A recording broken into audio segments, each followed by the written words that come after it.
And by the time I was in fourth grade, I remember my mom, she already had a business. She already was doing things great. And she was like, man, forget it. Let me just get my citizen. And she had me studying with her for the citizenship test. She needed to know like U.S. history, who the presidents are, what the national anthem is, how to say it, the Pledge of Allegiance, how to say it. You know what I'm saying? So like, I used to study with her because in elementary school we were learning all that bullshit anyways. You know? Mm-hmm. And I remember she took the test one day. She came back. She was mad, happy, excited. And I remember when that law passed, I asked her. I was mad scared. I was like, "Does this mean what we did back in the day is just like gone?" She was like, "Oh no, this doesn't apply to me. This applies to like Spanish people." And she was like mad calm about it. And they made me calm about it because it's like, "Oh, okay, cool. It doesn't apply to us," you know. But now looking back and living in California, living in Kansas, going back and forth to like Oklahoma, Texas, stuff like that, and seeing all the people that are Latino and have been affected by shit like that, their life has just gone downhill. Bro, when they was a citizen, if they wanted to go back to where they came from, they could have did it legally. There would have been no problem. This nigga removed their citizenship, which means if they try to go to the airports to leave, what happens? They get arrested. So now you fucked them over to do what they would have done anyways, or what you're gonna do to them anyways, and all you did was make it a harder experience for them. So niggas don't want to have to go through with it. You know what I'm saying? Yeah, Like, yeah, and it is fucked that that low key the easier option is to cross countries illegally it is. in some senses. And you know what's crazy? There's videos and like conversations of niggas from Afghanistan, from Pakistan, from India that walked to Mexico in like 4 days. And everyone's like, how the fuck could you walk to Mexico from India? And I'm like, on a flat world map, because like when I hate using the term flat world because everybody understands what I'm talking about when I say flat world, but they also have different perspectives of it. And they're just like, if everything is flat, how come I can't see like New York where I'm standing? Well, no, that's not what I'm trying to say. And that's not what people mean when they say flat world, flat earth. They're usually indicating the fact that like we're not on a globe, on a ball.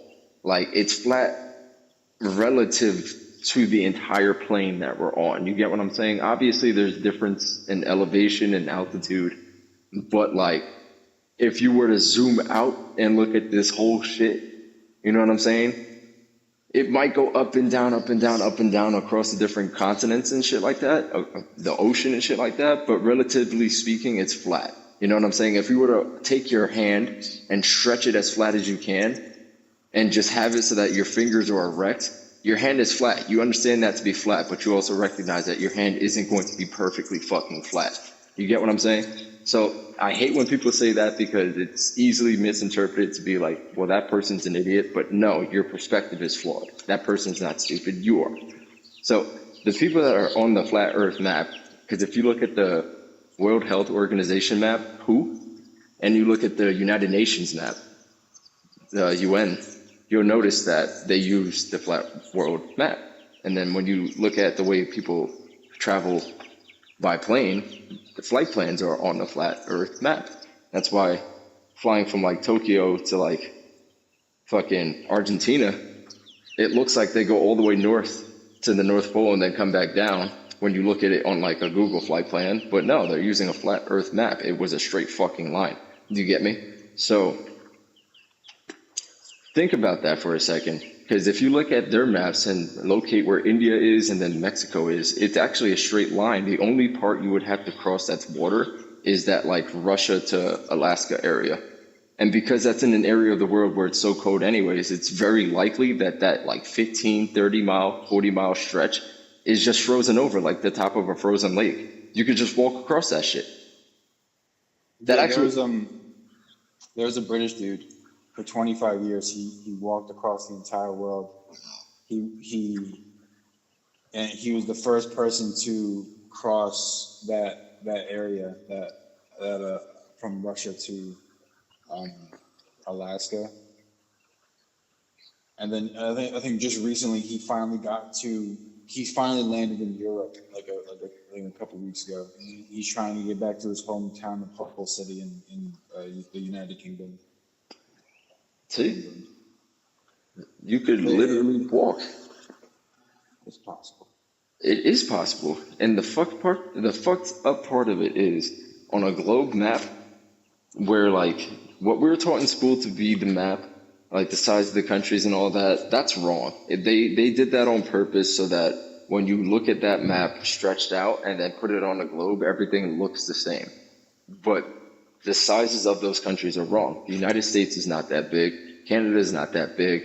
Fucking Russia is not that big. Africa is the biggest land in the entire known world. Africa is the largest continent. You could fit two United States in there. You could fit China and Russia inside of Africa at the same time. You could fit the United States and Russia in Africa at the same time. So when you look at that in perspective to like what you know versus like how you think because of what you know, is what you know real? Is what you know the truth? No. However, you will stand on it as if it's right, even though it's wrong. You get what I'm saying? Mm-hmm. So for me, it's like, I don't understand how other people don't recognize the little differences, because you'll notice little things that they tell you that are wrong. Like, for example, gravity. I don't believe in gravity. That's just stupid. But they'll tell you that gravity. What? Yeah, gravity What, don't what are exist. you talking about? Pick up a fucking chicken and drop it. You don't believe gravity. No, bro, what you're experiencing is density and buoyancy in relation to what we're experiencing in our atmosphere. The ground is more dense but less buoyant than the air around us. So we as human beings and these chickens sink because we're less buoyant than the air around us. But helium, being a type of air within air, is the lightest form of air, so it floats on top of oxygen, on top of carbon dioxide. So if you think about this, Google it right now. How heavy is the average cloud? Because God told us in the Quran, glory be to him, that the clouds are heavy. He specifically said the clouds are heavy. And when I looked this up myself, it puzzled the crap out of me. Go ahead and look it up. How heavy is the average cloud? And you tell me what it says. 1.1 million pounds. So where's gravity? How come that hasn't come down and crushed us all? How the fuck can they weigh a cloud though? Because How do you weigh a cloud? the weight of anything is defined by volume, and volume means it has to have a whole shape. It has to be contained by something, right? So when something is in a vapor form, it's gaseous but also sort of liquid. So it Their stays in density is lower than the air. Exactly. So what does that mean? Gravity don't exist, bro. Gravity is actually a theory. It's never been proven. Because the same way you said pick up a chicken and let him fall, how come if I pick up that chicken and move my hand, I'm bigger than he is? How come he doesn't just come flying straight at me without flying at all? He should gravitate towards me if that's the case, but that doesn't happen because it's not real. It's not true. It's a theory, and it's used to explain buoyancy, density, and weight in relation to each other, because it's easier to talk about one thing than it is to keep in mind three different things.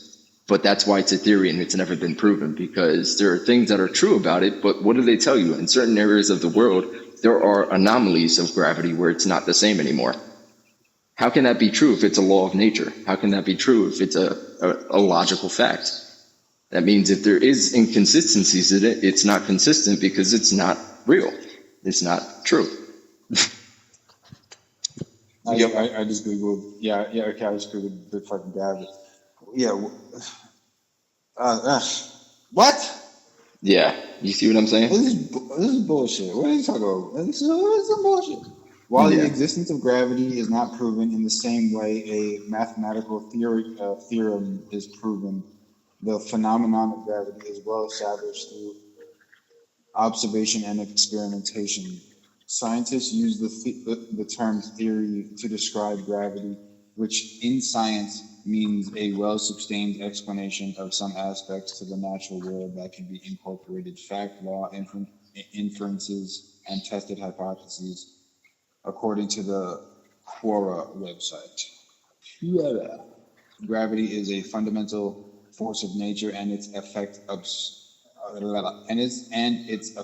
are observable and measurable, making a proven phenomenon in the sense that it's reliable. It's reliable. I can't fucking say that word.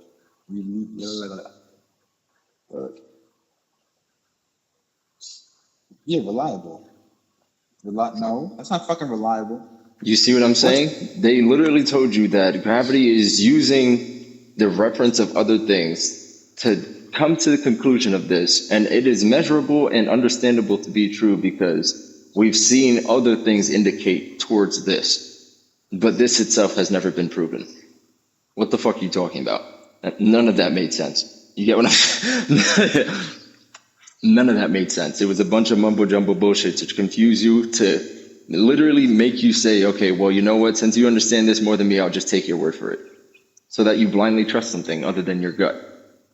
You get what I'm saying? Because here's the thing. If gravity is always going to be consistent and it is measurable, they've told us that gravity is like 9.12 feet per second or some shit like that.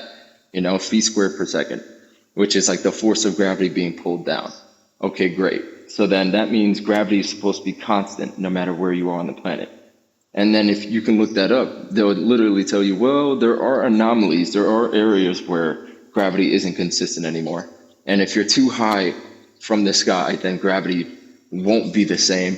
You know what I'm saying? Well, that doesn't make any sense. Because if it's not the same, that means in certain portions of the world, people would just be falling off. Water would just be lifting into the air. But that doesn't happen either. So what anomalies are you talking about? Are you saying that your bullshit facade that you've tried to explain has holes in it that I'm pointing out and you don't want to explain them, so you're just going to make up some bullshit so that I don't ask you any further questions? Well, no, because now I have further questions since it is some bullshit you just made up. So evidently everything related to that is bullshit, and the only things that are true are what it's based off of, which is buoyancy, density, and the relation of weight. And what is weight? Weight is only measured of mass by volume, right? But something that's more dense doesn't necessarily have to have more mass. For example, mercury floats on water. I can take a drop of mercury, put it on water, or I can take an entire gallon of mercury and put it on water. It will never intertwine, and it will never fuck up. You get what I'm saying? It's always going to consistently remain the same, regardless of how much weight is there, because the density is different. So that's my point. Gravity don't exist. And if you think that 1.1 million pounds of water staying above us at every moment in time, regardless if it's raining or not, because those clouds still stay up there, the excess is what falls. You get what I'm saying? That means we should have been crushed the moment the earth was created, if gravity is true. God in the Quran, he describes two like objects being attracted to each other. And a lot of people have understood that to be, oh, he's talking about gravity. Well, no, because he said two like objects being attracted to each other. We know birds of a feather flock together. If you vibe at the same frequency, you're likely to vibe around that person and be around that person more often. So what God is describing is magnetism based off of frequency. He's not describing gravity. So, yeah, I personally, I don't understand how people don't see shit like this. It's right in front of you. It's actually very, very simple. You're overcomplicating things, and that's why you're not figuring it out. You get what I'm saying? Like, yeah. Well, I've also I never really looked into it at the same time, because I'm just like, clouds of clouds. I'm here. I know, I know that there's a sign. I understand that I understand that there's a science to, like, if something's in the air, it can fall down. mm-hmm. Me googling that, gravity's not like officially proven. That shit low-key fucking me up. And you know what's so crazy? They say that the moon and the sun are out in outer space, far, far, far away from here. And the moon's in my ass. Okay, that's potent. Bruh, they want you to believe that a solar eclipse or a lunar eclipse is when either the sun is blocked by the earth or when the moon is blocking the sun to the earth, right? And what do we know about the moon? Every 30 days, every 28 days, right, it goes through its own lunar cycle. It literally fucking disappears and then reappears in cycles. So every month, technically, there is what we would have called an eclipse where the moon is blocked out, right? Okay, great. How come that's not this big grand known thing that everybody celebrates? But then get this, once every hundreds, maybe thousands of years, we get this like red solar eclipse where they want you to believe that the sun is in front of us, and then the moon is behind the earth. And because the moon is behind the earth, in the earth's shadow, covered by the sun, the moon glows red. How the fuck can something in darkness create light out of darkness? That makes no fucking sense. You're telling me something that's completely covered by my shadow is reflecting light from my shadow? What the fuck are you talking about? Wait, the shadow's reflecting light? That's what they say a lunar eclipse is. They say the sun is in front of the earth, so the earth's shadow is casted over the moon, and because the moon is in the shadow of the earth, it glows red. If the moon is in darkness, how the fuck can it turn red? Yeah, if it's in the shadow, what? Hold on, reword that. I'm not high enough to answer this.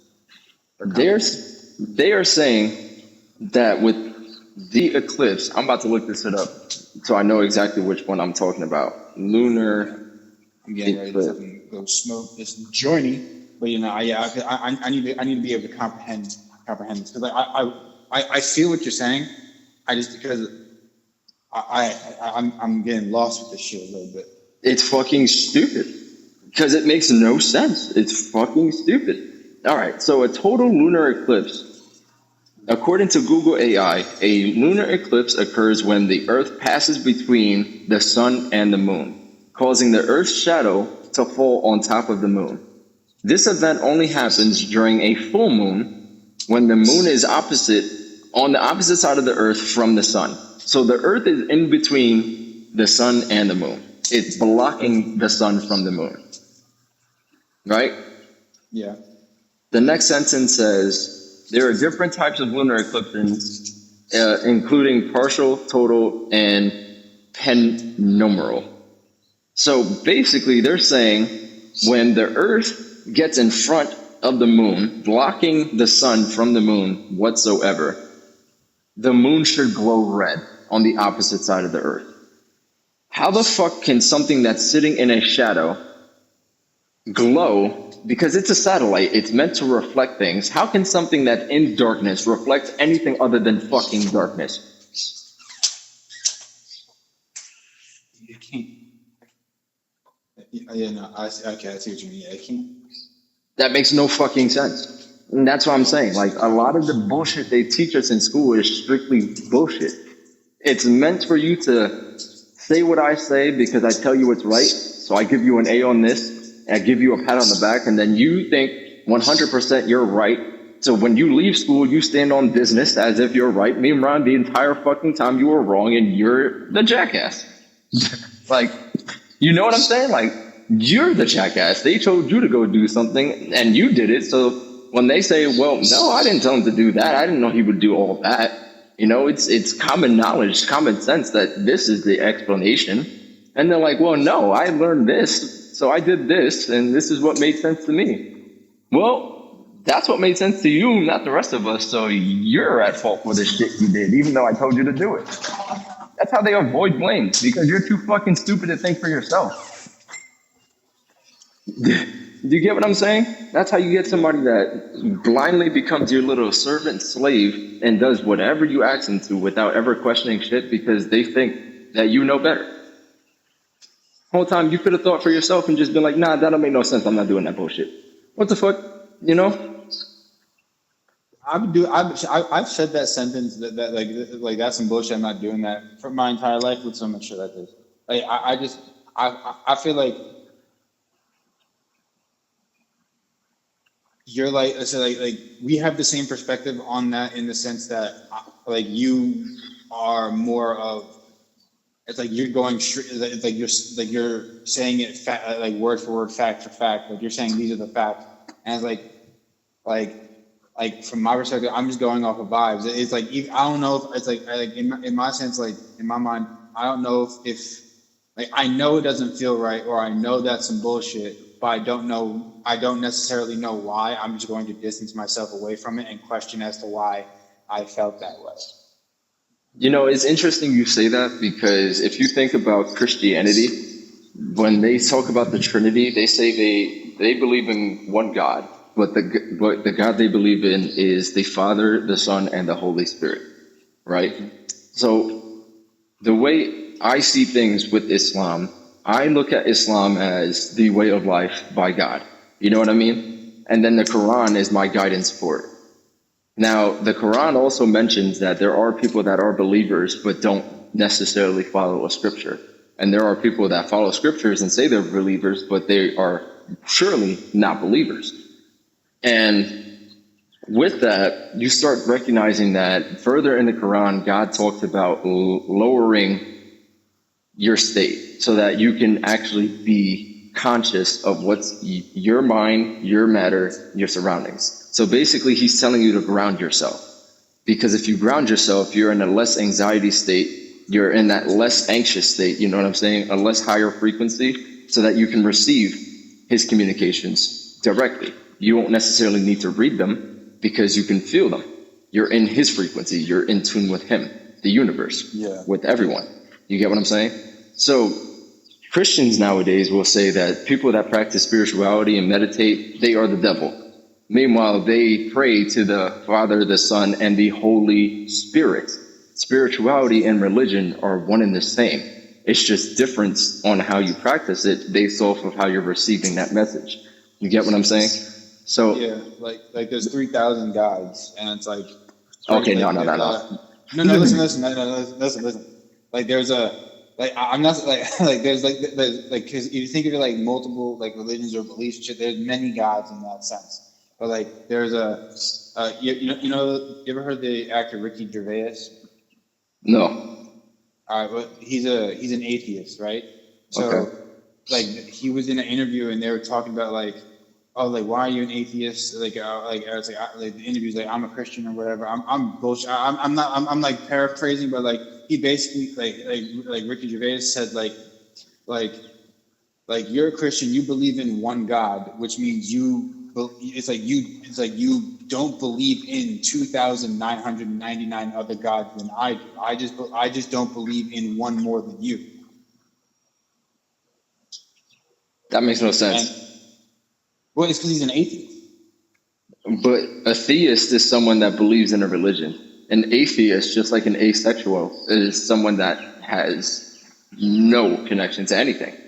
So basically, he as an atheist, you would believe in nothing as God, no gods whatsoever. No, which he does. But no, it was just because the conversation was brought up in that sense, because like they were asking as to like what do you think of like what happens after you die? Just like nothing. You die, everything goes black, nothing, boom, it's over. There's no like. There's no like afterworld. There's no like spiritual world. There's no reincarnation. There's nothing. Just straight. Show's over. So it's interesting because when you look at Islam, like we only have one God because logically and rationally that's the only thing that makes sense. Plus, if you think about science itself, like energy cannot be created nor destroyed. It can only be transferred. So that means life as itself is an energy, because that's what consciousness is, having the energy to sustain and live and have your heart beat and so on and so forth.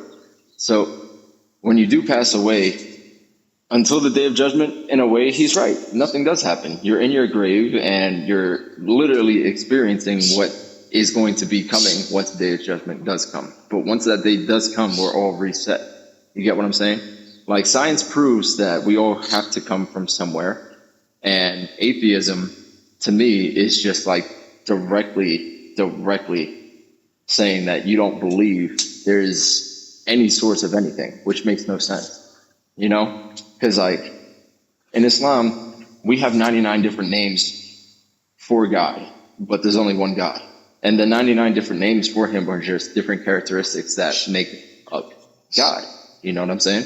So when you look at different religions, like Hinduism, for example, that believe in several different gods, they look at several different gods because each version of God has those different characteristics.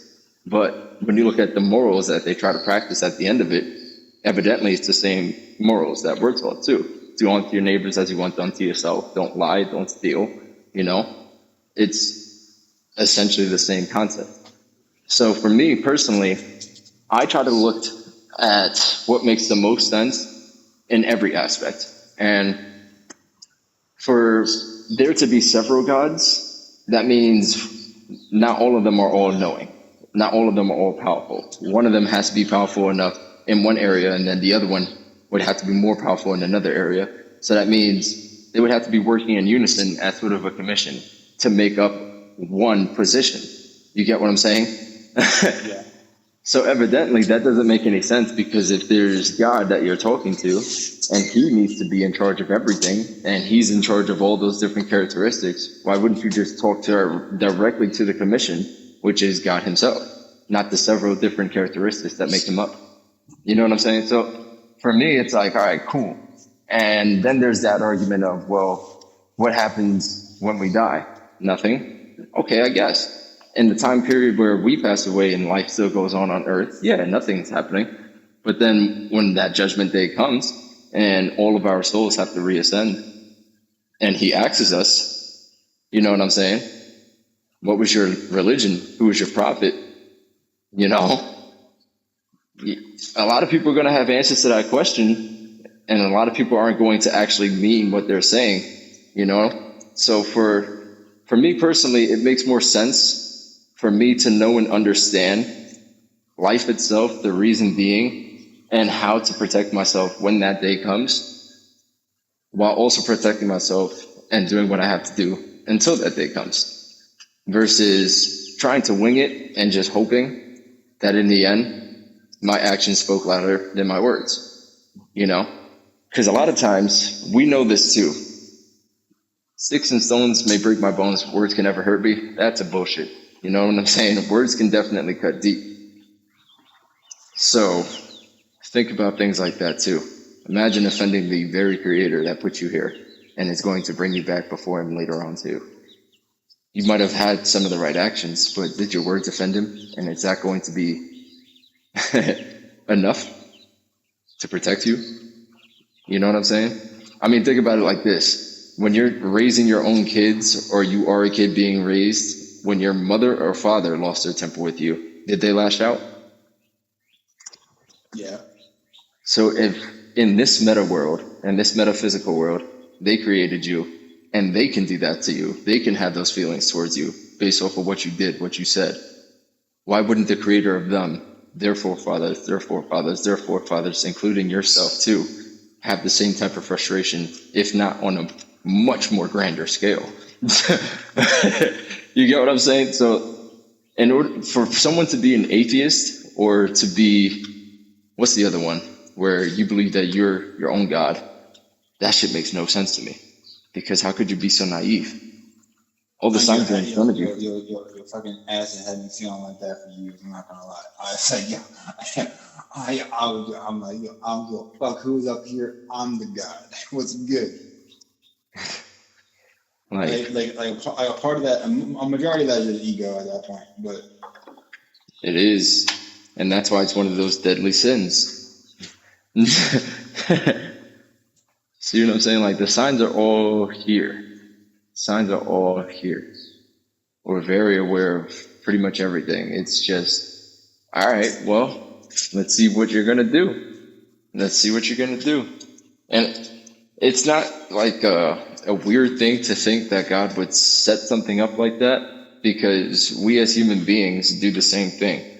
Think about when you start thinking you have a friend or a coworker that's starting to betray you. Instead of directly confronting them, what do? Sometimes you know what they're doing already, but you wait it out to see if they're going to follow through with it. If they're going to turn around and say, you know what, nah, that's not the right thing to do. You know? All right, so if we as human beings would do that, what do you think come on, bro. Like, for me, it's like, how could you really be that naive? You know? People are like, well, if God is all good, Then how come he created evil? You know, why is there bad stuff that happens? Well, let me ask you something. If everything was always good at all times, would you ever know what bad or evil is? And if there is no, if there's no scale for you to determine, then how could you possibly know what to do correctly and incorrectly, or how to correct yourself when you do something incorrectly? At the end of the day, there has to be both. There has to be options, no matter what. No, I feel you on that. It just like the only thing that comes to my mind, that genuinely feels like an acid trip, and it's just like a forever acid trip. Because you go through those stages of just questioning and between questioning and realizing and experiencing, like through that whole 12-hour psychedelic trip. And you know, the crazy thing is that happens because LSD actually works in your body in a way that helps you remap your brain to connect the dots faster. And instead of using the average 7 to 12% of your brain like normal people use, once on LSD, it improves to about 30 to 60%, depending on what your dose is. So you're actually understanding and computing things better on that higher frequency, which means you are actually a lot more in tune with the reality of the world itself. You know, your experience with the world itself is a lot more accurate because your brain is a lot more involved in seeing things for what it is. You know how they say when you're tripping, you see things that aren't actually there? Mm-hmm. Did you know when you're not tripping, you're only seeing 4% of what's actually in front of you? Yeah. I mean, but then again, I've put myself in a state of psychosis to the point where I see shit when I'm high or not. So, but that's my point.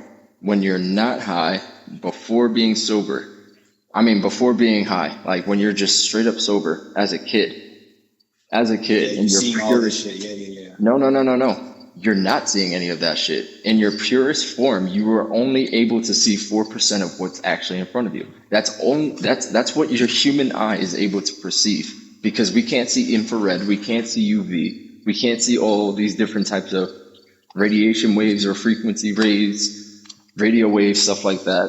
And we're not the only species that exists on this plane existing on our frequency or a different one.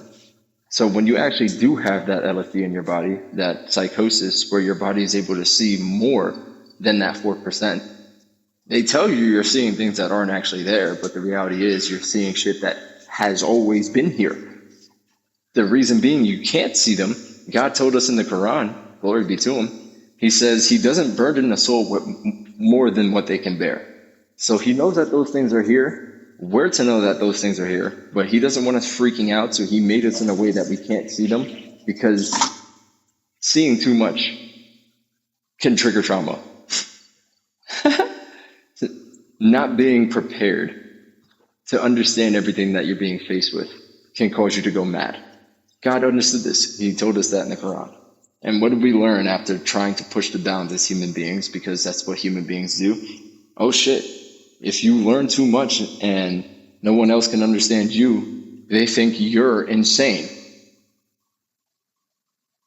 Huh. Interesting. There's no way that a man 1,400 years ago would have known all this stuff, especially a man that couldn't read or write, like Muhammad. Peace be upon him. That motherfucker took a heroic dose of something. That's what it's. That, you get what I'm saying? But that's the Quran. That's the word of God, bro. And that's why, like, there are so many things that like I do and don't understand. But a lot of the stuff that I do understand is the moral problems that most people in our society are facing. And I don't have those problems because I already understand that part of life. You feel me? Yeah. The problems I do have is escaping slavery. And most other people are so complicit with the fact that they're citizens that they're going to be slaves forever. Yeah, that's more of a financial thing, because like if you can financially escape slavery, then you really can't get back. You really can't fall back into that line work unless you really fuck up. Being a citizen, or somebody of higher power is trying to like get after you. being a citizen means you surrender most of your rights and your property to the United States. So no matter what you do, you are a slave. That's why when you die, your shit goes to an estate sale and the government gets to recollect it. Because it was never yours. Like, yeah, our parents fucking signed us away the second we popped out. So. But that's my point. So for me, yeah, I know. Understanding all of the moral problems that everyone else is dealing with, because they're over here trying to figure out, like, why is this dating scene the way it is? How do I figure out how to get myself into a shape where mentally and spiritually I feel sane and I understand myself? I'm good on all those parts. You feel me? The part that keeps people stuck as a slave. Because once you're a slave, we got to keep you distracted. And if you're too distracted to recognize you're a slave and figure out how to not be a slave anymore, then you'll be a slave forever. That's being a citizen. You get what I'm saying? Because like we said the other day, no matter what you do, if you're a free citizen in the United States and you're compliant, you're complicit, the worst you can do is have a job. And what happens at your job? Before you get your paycheck, you pay taxes, so they took money away from you before you ever saw it. That's being a slave. You're working for free. And then the flip side of that, you're a free citizen, but you're doing shit wrong, so you get yourself locked up and now you're incarcerated.